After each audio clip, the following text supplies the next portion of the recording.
আমি আসাম লাইভ 7 দৰ্শকলৈ ৰৈছে মুহূৰ্তৰ এটা বিগ ব্ৰেকিং নিউজ। যুৱ বিষয়া পুলিন মহন্তক ধন দাবী আৰু প্ৰাণনাশৰ ভাবুকি দিয়া অপৰাধীক আটক যোৰহাট আৰক্ষীৰ।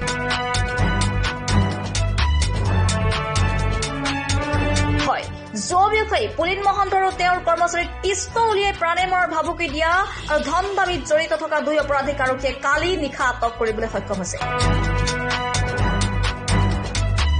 আৰু ইতিমধ্যে আন কেইবাটাও অপৰাধীৰ সন্ধানত আৰক্ষীৰ তদন্ত অব্যাহত।